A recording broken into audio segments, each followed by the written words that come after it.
بسم الله الرحمن الرحیم. سپاره 26 هستیم، سوره الذاریات.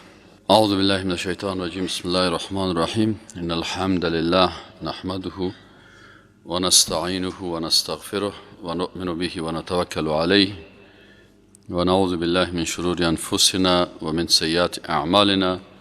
من یهده الله فلا مضل له و من یضلل فلا هادی له و اشهد ان لا اله الا الله و ان محمدا رسول الله صلی الله علیه و سلم. اللهم صل علی محمد و علی آل محمد کما صلیت علی ابراهیم و علی آل ابراهیم انک حمید مجید. رب اشرح لي صدري ويسر لي امري واحلل عقدة من لساني يفقهوا قولي.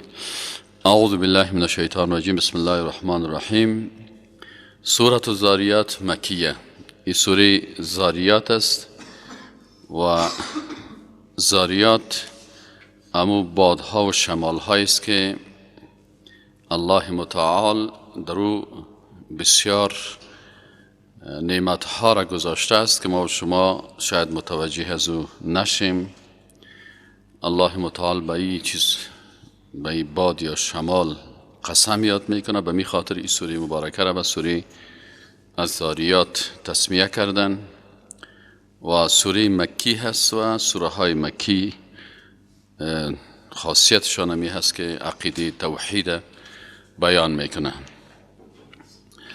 اعوذ بالله من الشیطان الرجیم. بسم الله الرحمن الرحیم. و الذاریات و قسم است. و الذاریات قسم است به او باد و یا شمالها یا هواهایی که اینا پراگنده کننده هستند خاک در زمین ذروان به چی؟ به پراگنده کردن. فالحاملات پس قسم است به می بادهایی که اینا حامل کننده هستند چی را؟ ابرها را. وقران با که یا همی ابرها حامل کننده هستند وقران آب بسیار قوی را. فالجاریات باز قسم هست به او بادهایی که در جریان می اندازند کشتی ها را یسرن به آسانی. بعضی علما هر سهش به باد تفسیر کردن.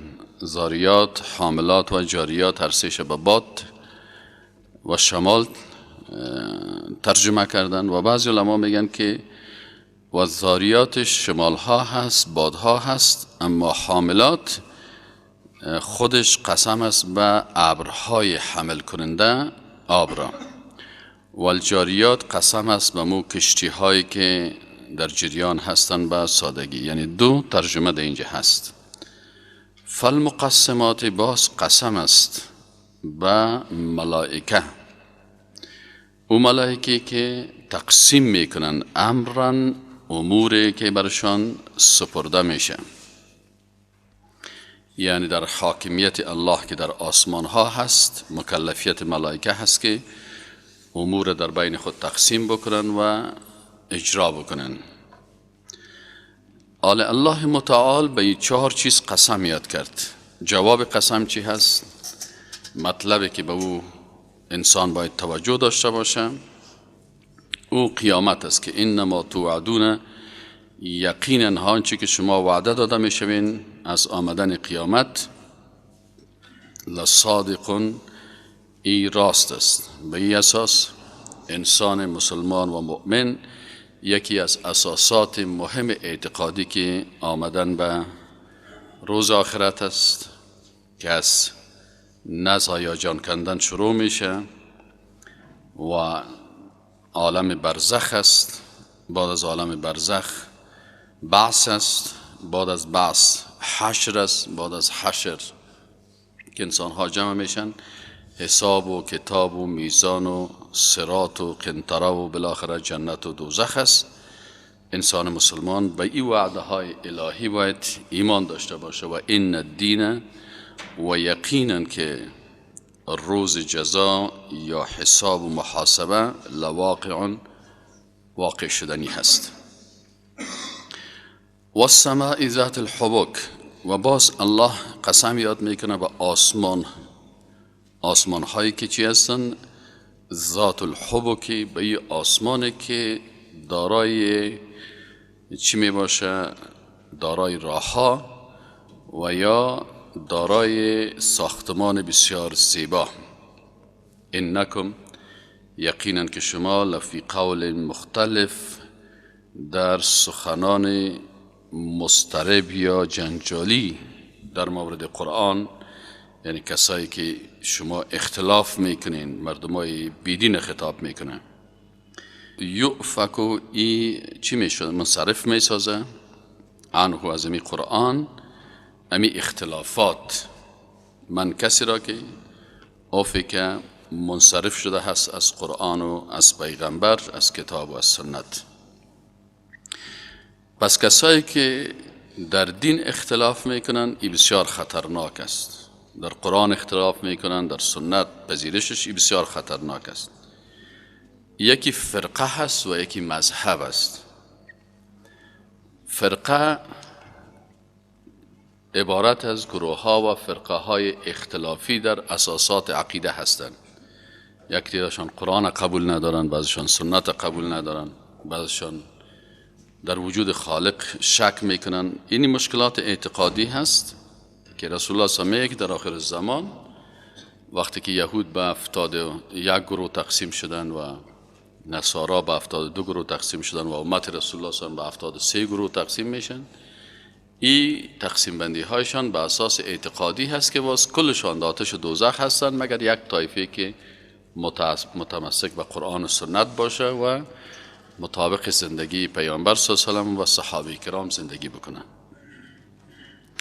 اما اختلافات در اجتهاد کسی اختلاف گفته نمیشه. در مذهب این اجتهاد است.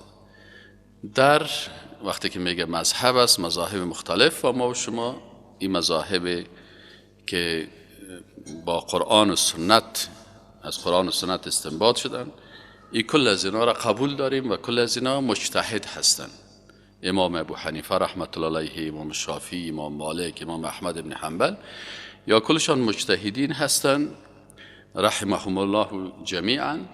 و در اول تقریبا یک کتاب از به نام موسوعه فقهی کویتی که اگر شما ایره کس عربی را یاد داشته باشه بخونه، در عصر رسول الله صلی الله علیه و آله مثلا صحابه مذاهب داشتن، اجتهادات داشتن. مذهب عایشه، مذهب عمر فاروق، مذهب عبدالله ابن عباس، مذهب عبدالله ابن مسعود. صحابه بسیار مذهب داشتن، یعنی اجتهادات مختلف داشتن، ولی تفرقه نداشتن. در عقیده کلشان یکی بودن، با یکی دیگه محبت داشتن. یک حدیث یک کسی به اسلوب خاص میفهمید، اجتهاد میکرد او چیز. مثلا در عصر صحابه کرام 2 اجتهاد شد در یک موضوع و رسول الله هم زنده هست. رسول الله صلی الله علیه و بعد از غزوه برای صحابه گفت که لا یصلین احدکم العصر الا فی بنی قریظه. گفت شما نماز دیگر را نخوانین مگر در کجا بخوانین؟ در بنی قریظه. صحابه حرکت کردن به طرف بنی قریظه. در نیم راه که شد، بعضی صحابه دیدن که آفتاب بسیار زرد شده. اونا گفتن او برادر، رسول الله هم گفت که منظورش عجله بود که شما به عجله به بنی قریظه خدا برسانین، اما منظورش این نبود که اگه نماز دیگر قضا میشه نخوانین. پس دمورا نمازهای خدا چی کردن؟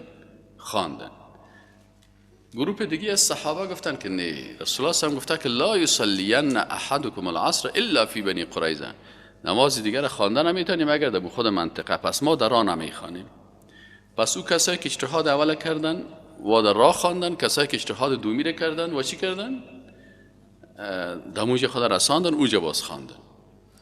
منتها هیچ کدامشان سنت رد نکردن قول پیغمبره. و هم گفت گپ پیغمبر قبول دارم و هم دارم، منتها ما این قسم فهمیدیم او قسم فهمیدن. آمدن پیش رسول الله صلی الله علیه و آله. رسول الله هم گفت که اردویتان درست است، اردویتان صحیح است. او که در راه خوانده هم نمازش صحیح است، او که در اینجا خوانده هم صحیح است. چرا؟ مجتهد که چی است؟ رسول الله صلی الله علیه و آله که مجتهد یا مصیب می باشه یا مخطئ، یا در اجتهاد خود به حق می رسیده باشه، لکن چون زحمت کشیده، کوشش کرده، اجتهاد کرده و یا هم مثلا خطا میکرده باشه. بنان اون مجتهدی که مصیب است برش 2 ثواب است و مجتهدی که اجتهاد کرده و خطا شده باز بر از او 1 ثواب است. از این خاطر وقتی که در اساسات عقیده یک فرقه هست، امو فرقه قرآن و سنت قبول داره، در اجتهادات اختلاف میکنه. از این خاطر در طول همین چندین قرن 14-15 قرن از اسلام است مذاهب مختلف وجود داشته، اجتهادات مختلف وجود داشته. امیال هم دروازه اجتهاد باز است و بعضی علمای مجتهدین اجتهاد میکنن. نماز طیاره بخوانیم، اگر من در مریخ برم نماز روی من کدام طرف دور بودم، یک روز یک کس از من پرسان کرد، ما اجتهاد کردم اگر چی قدر اجتهادای کم کم هر کس میدونه بکنه. یک خانم آمده بود از خارج، مرا گفت خب شما خب به طرف خانه کعبه نماز میخونین؟ ما گفتم بله. خب اگر در مریخ برین باز کدام طرف نماز میخواین؟ ما گفتم خدا مریخ که رفتیم میبینیم که همین کعبه در کدام کره هست، در کره زمین است، جای نماز ما رو طرف کره زمین وار میکنیم، نماز ما رو میخونیم. پس در مریخ هم ما روی به طرف قبله نماز میخونیم، کدام مشکلی نداره. منظوری است که دروازه اجتهاد باز است و مجتهدین کرام که هستن او را هر کس اجتهاد هم. من یک گپ از دل خود به حساب چیز گفتم، اما مجتهد کسی است که او شرایط اجتهاد در وجودش باشه و این علمای بزرگی که اجتهاد کردن ما و شما مکلفیت داریم به کلشان احترام داشته باشیم و با بسیار وقار نامشان بگیریم و هیچ وقت اجتهاد از اونا را اگر در جایی که ولو بفهم که این اجتهادش اشتباه هم است، لکن این به این معنا نیست که ما او را توهین بکنیم یا تحقیر بکنیم، بلکه با بسیار کمال احترام. همین قسم که به رسول الله صلی الله علیه و سلم احترام ادب داریم، همین قسم بگیم صلی الله علیه و سلم. به صحابه کرام ادب داریم میگیم رضی الله عنهم. به مجتهدین هم ادب داریم میگیم چی؟ رحمهم الله، الله اونا رو چی کنه؟ رحمت بکنه. این ادب دینی هست. اختلاف در چی پیدا میشه که وقتی یک نفر در آیت قرآن میگه این آیت قبول ندارم، هیچ احادیث قبول ندارم، هیچ ملائکه را قبول ندارم، اینال الله متعال بر از این مردمای بیدین میگه که انکم لفی قول مختلف، شما در سخن اختلافی هستین یا در یک سخن مختلف هستین، اختلاف میکنین. یؤفک عنه من افک، از این منصرف میشه از امی قرآن عظیمشان من کسی که افک منصرف شده. از این خاطر میگه که قتل الخراسون، اینال کسانی که قرآن و سنت قبول نمیکنه یا قرآن رد میکنه یا سنت رد میکنه، مثل که بعضی از مردمای مرتدی که خدا مسلمان بگیرن پیدا شدن میگه ما قرآنی هستیم. چه قسم قرآنی هستن؟ میگه ما تنها قرآن قبول داریم، سنت های رسول الله صلی الله علیه و آله میگه ما قبول نداریم، سنت هیچ به درد نمیخوره. اینال یا به تقریبا به 20 آیت قرآن کافر میشن، به 20 آیت قرآن. چرا 20 آیت قرآن چی میگه؟ که شما اطاعت از الله بکنین و اطاعت از کی بکنین؟ از رسول الله صلی الله علیه و آله. از اطاعت از الله قرآن، اطاعت از رسول چی؟ احادیث رسول الله صلی الله علیه و آله. اینال یا با وجودی که خدا قرآنی میگیرن به 20 آیت قرآن اینا چی میشن؟ کافر میشن. از این خاطر الله متعال میگه قتل الخراسون، هلاک شدن الکذابون. کذابون کدام کسی هستند؟ کسانی که بدون دلیل اساسات اعتقادی را رد میکنن. اگر اینا قرآن و سنت درست بخوانن، در قرآن و سنت تمامی دلائل به وحدانیت الله، به امی که ما شما میگیم آمنت بالله و ملائکته و کتبه و رسوله و الیوم الاخر و القدر خیری و شری من الله تعالی و البعث بعد الموت و الجنة حق و النار حق و الصراط حق و القنطرة حق. کل زیر انسان در قرآن و سنت میافه که ما شما میبینیم. الذین آل تفسیر میکنه که این مردمای خراس یا کذاب یا دروغگویایی که بی دلیل سخن میگن، الذین هم آنان کسانی هستند که فی غمرت، در دلالت و گمراهی و غفلت، ساهون، بسیار سهو و غلطی میکنن، در گمراهی بسیاری از احکام فراموش میکنن. یسالون، اینا چی میگن؟ یا سوال میکنن ایان یوم الدین، که چه وقت است روز قیامت؟ یوم او روزی هست که هم علی النار، ایشان در آتش دوزخ یفتنون، سوختانده می شوند، حریق می شوند. ذوقو برشان گفته می شود که بچشین فتنتکم، همین مزه حریق و جزای خود را. هذا الذی کنتم به تستعجلون، ای اونمو عذاب هست که در قسمت از او بسیار عجله داشتین، زود بیاری عذاب. ان المتقین، یقینا که انسانهای متقی، فی جنات، در باغها می باشند، و عیون، در چشمه ها می باشند، آخذین، میگیرن ما آتاهم ربهم. صفت جنتی ها چی هست در دنیا؟ صفت جنتی که آخذین میگیرن ما آنچه را که آتاهم ربهم، الله برشان قرآن فرستاده، الله پیغمبر فرستاده، الله به اطاعت از کتاب خود امر کرده و به اطاعت از رسول الله صلی الله علیه و آله امر کرده. پس هر چی را که بر از اینا داده میشه او را میگیرن. از این خاطر ما و شما قرآن داریم، به او ایمان داریم، سنت است، اجماع هست، قیاس است. متوجه هستین؟ اینا به کل از اینا چی میکنن؟ اینا باور دارن انهم، یقینا که ایشان کانوا قبل ذلک محسنین، قبل از این بسیار مردمای چی هستن؟ محسن و نیکوکار بودن. دیگه چی صفت دارن انسانهای جنتی؟ انسانهای جنتی میگه کانوا قلیلا من اللیل ما یهجعون. انسانهای جنتی کسایی هستند که قلیلا من اللیل، یک اندک از شب، ما یهجعون، خواب نمیکنن. یعنی ما یهجعون ما ینامون، یعنی بسیار قسمت کم شب خواب میکنن. خفتن تا وقتی که خواب میکنن در عبادت الله هستن، سحری میخیزن، تهجد میخوانن، و بالاسحار هم یستغفرون. اونا مغفرت چه وقت میخوان؟ سحری. و بالاسحار، در وقت سحری، اینا ساعتای 3 بجه شب، 3 و نیم بجه شب، 4 بجه شب میخیزن. در شبای دراز، در شبای کوتاه مثلا 2 بجه شب، 1 و نیم بجه شب میخیزن. وقت سحر یستغفرون، بازو وقت یا استغفار میکنن. مردم های تقلیدی دین مسلمان های ما و شما که است، سحری را تنها در رمضان میکنن، اما انسان های دیندار همیشه چی میکنن؟ در سحری برای استغفار میخیزه، نه برای تنها روزه که بود بخیزه برای خوردن، نه، بلکه سحری میخیزه برای چی؟ برای استغفار و نماز و تهجد. و اگر سحری باز میکرد در رمضان، او هم سنت رسول الله صلی الله علیه و آله است. و فی اموالهم، دیگه از صفت مردم های جنتی چی است؟ که جنتی ها فی اموالهم، در مال های خود، حق را تعیین میکنن، للسائل، برای سوال کننده، و المحروم، برای بس کسایی که محروم هستن، یتیم است، بیوه هست، عاجز است، مسکین است، معلول است، معیوب است. با وجودی که زکات فرضی را میتن و حق الله هست، حق بنده ها را هم در مال های دیگه خود تعیین میکنن و بر از اونا هم چی میکنن؟ حق میتن. و فی الارض، الله متعال میگه و در زمین، آیات، نشانه های از قدرت الهی هست، للموقنین، بر کسایی که یقین داشته باشد.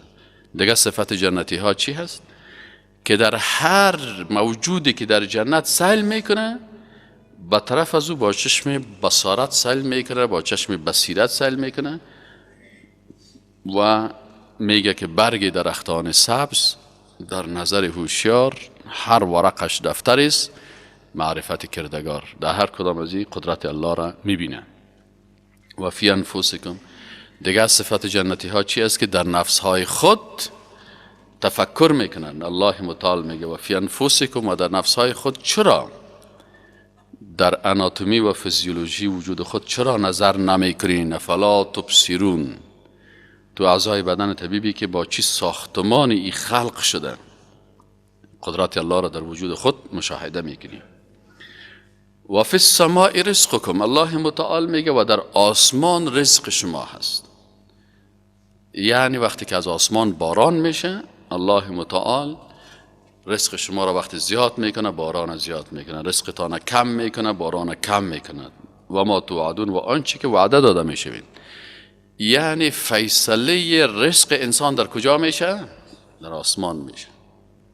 اگر برات گفت که امروز کچالو بخوری که پول کل دنیا پیشت باشه، گوشت خوردن نمیتونی. یک روز شاگردا گفتن استاد چطور در آسمان است؟ مثلا یک نفر پیسه دار است، در جیبش $1,00,000 است. یک کس غریب است هیچ پیسه نداره. غریب پیسه نداره، در قسمتش کباب نوشته است. یک دفعه یک نفر دیگه میبرش میگه بیا امروز میمان ماست یک کباب بده میتونه. میره 5-6 خوراک کباب پیش رویت میمانه، خورده میری. پیسه دار سیر میکنی که پیش رویش 20 خوراک کباب ماندگی است، باز چی میگه؟ استاد شما بخورین. چرا؟ ما والا کلسترول بسیار بلند شده، دکتر گفته که 4 سال میشه، گفته هیچ گوشت نخوری. او رو دکتر نگفته، او رزقش در آسمان قطع شده دیگه، گفته بعد از این گوشت خورده نمیتونی. حالا اگه بخوره وضعیتش خراب میشه. پیسه داره لکن گوشت خورده نمیتونه. چرا؟ پیسه دارا که هستن و اندازه گوشت خود زود میخورن، یا خروار نشته سوره در 30 سالگی خلاص میکنه. غریبا که از کم کم میخورن تا 80 سالگی هم گوشت خورده میره. این مقدارش هست. ایره که کلش یک دفعی میخوری، از این خاطر که پیسه دار که سعی کنید به 30 که رسید دیگه راه را بند کردن. اول مقدار گوشتش خلاص میشه، باز برنجش خلاص میشه. یگان تاز ببینید چی میخوری؟ میگه واخه خورم واخه. ما گفتم البته کای گاوا میخوره، باز گفت نه ما واخه شفتل میگیم. شفتل میخورد بیچاره. فورب السماء والارض، الله متعال میگه و فی السماء رزقکم، در آسمان رزق شماست، و ما توعدون و آنچه که وعده داده میشوین. فورب السماء، پس قسم است به پروردگار آسمان ها، والارض، و به پروردگار یا خالق آسمان ها و زمین. انه لحق، امی قیامت الله میگه حق است، مثل ما انکم تنطقون، مثل که امیال شما سخن میگوین. امیال که من سخن میگم حق است یا نیست؟ بله این سخن میگم، کلتان میبینیم قیامت اینمی قسم که سخن میگی اینم تو حق است. هل اتاک حدیث ضیف ابراهیم المکرمین، میگه آیا آمده است بر تو خبر مهمانای ابراهیم علیه السلام که مهمانهای بسیار مکرم بودن، با عزت بودن. ابراهیم علیه السلام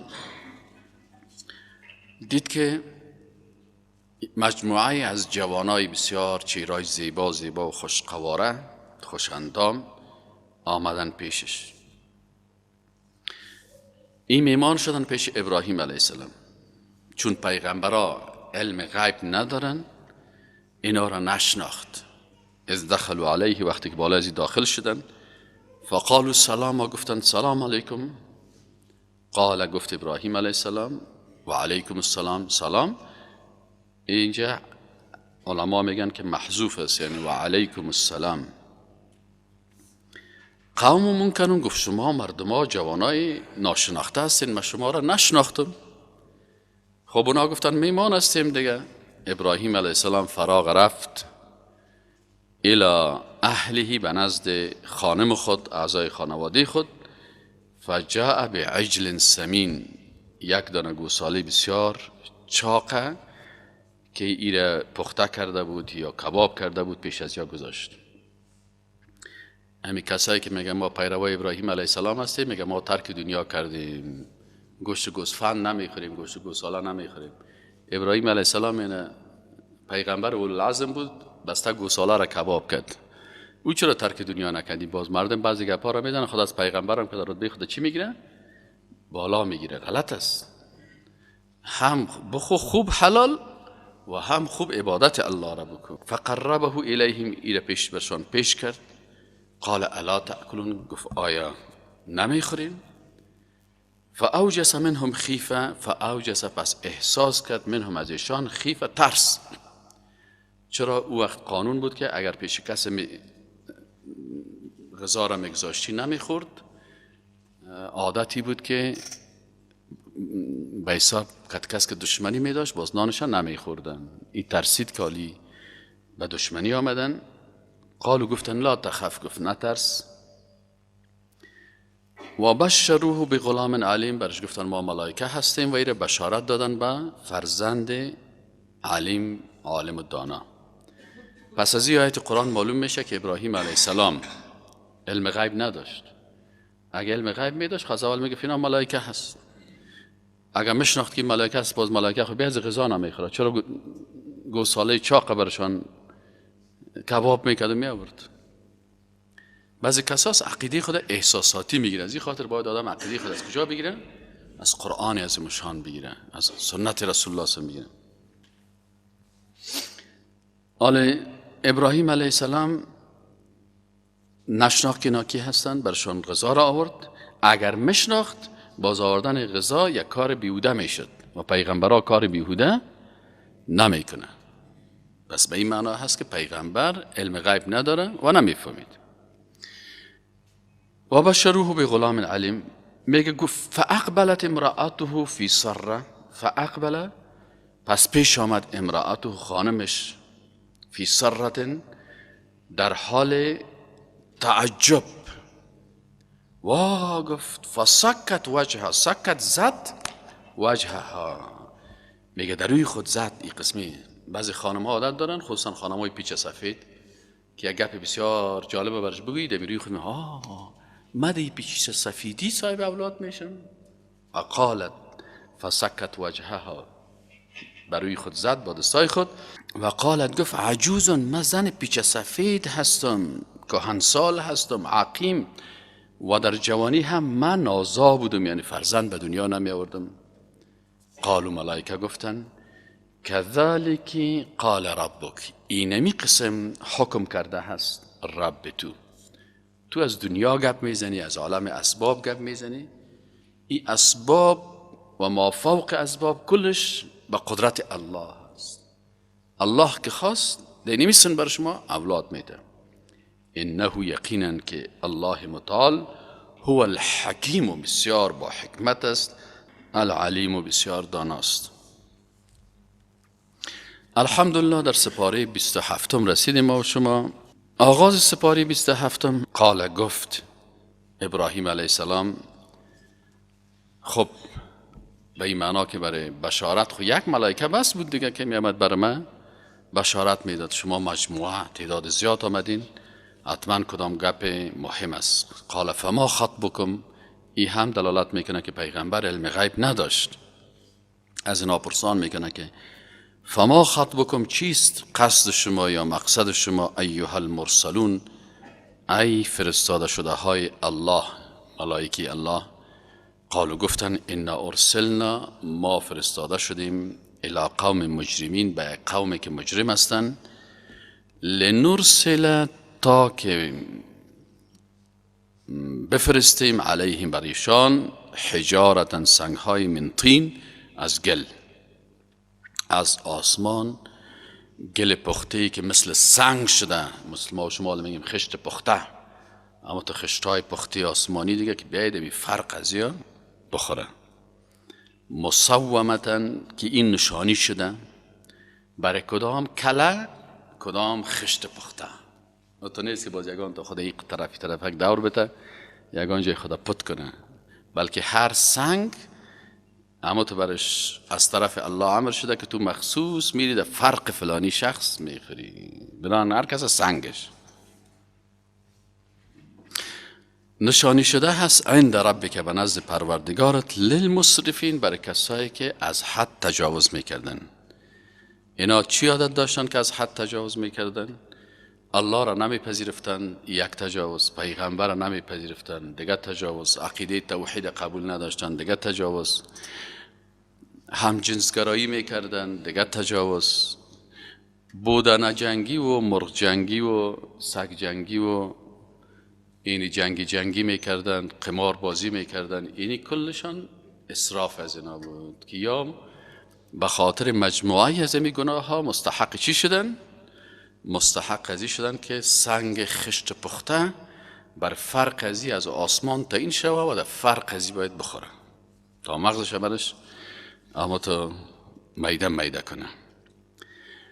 خب کسی پرسان میکنه که در بین ازیا مثلا خود لوط علیه السلام پیغمبر بود، خانواده ازی از مسلمان، الله متعال میگه فاخرجنا، پس ما خارج کردیم با عظمت قدرت خود و با مهربانی و لطف خود، من کان فیها من المؤمنین، کسانی که در بین از اینا از جمله مؤمنا بودن.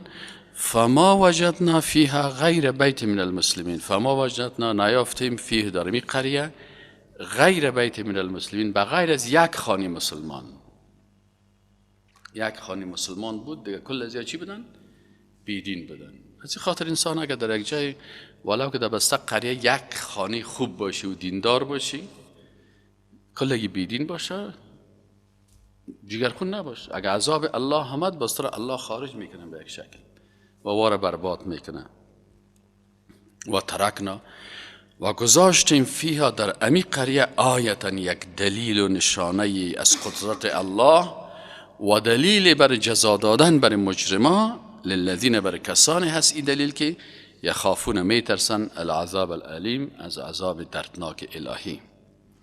و فی موسی همچنان در خبر موسی علیه السلام در ارسلناه، وقتی که ما فرستادیم موسی علیه السلام الی فرعون، به سوی فرعون، به سلطان مبین. همیشه دعوتگرای اسلام که در رأسش پیغمبرها هستند اینا چی می داشته باشن؟ دلایل بسیار زیاد می داشته باشن، دلایل عقلی، دلایل نقلی، دلایل حسی، دلایل علمی، معجزات، کل چیز. این سلطان میگن، به سلطان مبین، با دلایل آشکارا. خب چرا موسی علیه السلام مستقیما پیش فرعون میرن؟ به خاطر که دین اول باید سیاست مدار مسلمان باشه. ارتباط دین با سیاست است. اینا اگر یهود و نصارا قانون ساختن که دین از سیاست جدا کردن، معلوم میشه که امی یهود به دین خود هم نیستن. چرا موسی علیه السلام نگفت که برو پیش مردمای عادی، برو راستن پیش کی برو؟ پیش فرعون برو. پیش فرعون رفت. الله میگه و فرعون کی بود؟ وقت امپراتور بود، باچا بود، به حساب اصطلاح امروزی رئیس جمهور بود. گفت برو پیش رئیس جمهور فرعون و برش بگو که وحدانیت الله را قبول بکو، ظلم و جنایت ترک بکو. فتولا، باز فرعون رو گردانید به رکنیه، با لشکر خود، و قال و گفت ساحر او مجنون، شما جادوگر هستین یا دیوانه هستین. این اصطلاحات است که همو طاغوت ها برای مسلمان ها میدن. اصطلاحات سابقیش چی بود؟ ساحر و مجنون و کاهن. اصطلاحات مدرنشی است، تروریست و اکستریمیست و وهابی و فاندامنتالیست و این گپا را سرت نام میگذارن. فرعونی ها طواغیت همیشه میادتشان است. الله متعال میگه فاخذناه، و از ما مؤاخذه کردیم، گرفتیم امی فرعون را و جنوده و لشکرش را، فنبذناهم فی الیم، پس اینا را افگندیم در دریا، و هو در حالی که امی فرعون ملیم، مستحق امی ملامتی و امی جزا بود. بعضی از مفسرین میگن و هو ملیم، یعنی در حالی که باز در وقت غرق خودش خود ملامت میکرد. من چقدر بدبخت بودم، چقدر بدماش بودم، چقدر طاغوت بودم. باز وقت هر کس تسلیم میشه. و فی عاد، و در قوم عاد ارسلنا علیهم الریح العقیم، وقتی که فرستادیم بالایشان یک طوفان العقیم به خیر. یکی باد با خیر است که در اول سوره گفته شده بود، یکی باد و شمال به خیر است که به شکل طوفان میآید. العقیم، عقیم یعنی به خیر که هیچ خیر نداره. ما تذر من شیء اتت علیه، نمیگذاره هیچ چیزی که بالایش بیه الا جعلته، مگر او گیره و میگردانه، کرمین، مانند خاکستر، ریزه ریز، بوسیده، میده میده، و یا گیاهای کمر شکسته. کنارم میزد، کمرای از اینا مشکست، استخوانایشان میده میده میشد. و فی ثمود، در قسمت ثمود، اذ قیل لهم، وقتی که گفت برشان پیغمبرشان، گفت تمتعوا حتی حین، شما فایده بگیرین تا یک مدت محدد. فعتوا عن امر ربهم، بازیا سرکشی کردن از امر ربشان. فاخذتهم الصاعقه، باز گرفت اینا را یک تندر، یک طوفان. صاعقه، یک صدای خطرناک آسمانی با پارچه از آتش آسمانی. و هم ینظرون، یا نظر میکردن میدیدن که میایه و فرق از اینا خورده میره. فما استطاعوا من قیام، باز اینا نتانستن که در مقابل از قیام بکنن، استاده شون، جنگ بکنن، سلاح خود بکشن. نه خلاص. و دیگر نتانستن که حتی از جای خود حرکت بکنن. و ما کانوا منتصرین، و نبودن که کمک شده شوندگان، یا نبودن کسانی که بتانن مقابله بکنن و بدله و عوضی بگیرن. و قوم نوح، الله متعال میگه همین قسم قوم نوح هلاک کردیم من قبل و پیش از این، هم کانوا قوما فاسقین، اونا هم قوم فاسق بودن، یعنی خارج بودن از اطاعت الله. فاسق گاهی کافر می باشه و گاهی مرتکب کبیره میشه. بعضی فسق است که فسق خروج از طاعت الله در عقیده، این باز کفر است. فسق از طاعت الله در کبائر، باز این گناهگار است. و السماء بنیناها، الله متعال میگه ما آسمان بنا کردیم به اید، با دستهای خود، و انا لموسعون، ما اینمی آسمان وسعت میدهیم. کال ساینس امروزی هم این مسائل کشف کردن و در اعجاز علمی قرآنی را میگن که آسمان چی هست؟ وسعت پیدا میکنه. والارض فرشناها، و الله متعال میگه زمین ما مثل فرش بر شما هموار ساختیم. فنعم الماهدون، بسیار امو ماهدون یعنی کسی که خوب امو تو جایگاه میسازه، یعنی بهترین جاساس که الله متعال هست. اصلا مهد چی را میگن؟ گهواره را میگن. و در زمین وقتی که میگیم مهد است، به این معنا که یعنی جای آرامش برای طفل گهواره هست و برای تمام انسانیت زمین است. فنعم الماهدون. و من کل شیء خلقنا زوجین، الله متعال میگه از هر چیز ما خلق کردیم زوجین، جفت. یعنی هر مخلوقی که ما خلق کردیم مذکر و مؤنث دارن. لعلکم تذکرون، شاید که شما در این قسمت فکر بکنین و قدرت الله را بشناسین. آل امر میکنه برای بنده های حقیقی الله که شما از این عذاب های الله و سختی های زندگی ففروا، فرار بکنین، بگریزین، الی الله، به طرف الله، یعنی به الله پناه ببرین. انی لکم، یقینا که ما برای شما منه از این عذاب اللهی نذیر مبین، بسیار بیم دهنده آشکارا هستم. ولا تجعلوا مع الله اله آخر، و مگر دانید به همراه الله معبود دیگری را. انی لکم منه نذیر مبین، یقینا ما از این شما را می ترسانم، ترساننده آشکارا هستم. کذالک، این چنین، ما اتى الذین من قبلهم، نیامد به کسانی که قبل از اینا بود، من رسول از پیغمبر، الا قالوا، مگری که گفتن ساحر، جادوگر است، او مجنون، یا دیوانه هست. اتواصوا به، آیا وصیت میکنن به به آن؟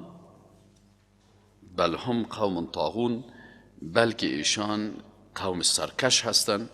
فتول عنهم، پس رو بگردان از اینای رسول الله صلی الله علیه و سلم. فما انت بملوم، تو نیستی ملامت شده. اگر یک دعوتگر کس دعوتش قبول نمیکنه، داعی یا دعوتگر ملامت نمیشه، چرا وظیفه خود انجام داده. و ذکر، و به یاد یا نصیحت بکن. و علیکم السلام. و ذکر، و تو نصیحت بکن. فإن الذکر، پس یقینا که همین نصیحت و وعظ و پند، تنفع المؤمنین، منفعت میرسانه برای مؤمنا. یعنی ولو که یک انسان هر قدر با دیانت و با تقوا باشه، باز هم انسان مکلفیت داره که وعظ و نصیحت خدا بکنه برای از اینا. چرا؟ از وعظ و نصیحت انسان‌های مؤمن منفعت میگیرن. مثلا یک کسی شاید 10 مرتبه قرآن ترجمهش خوانده باشه.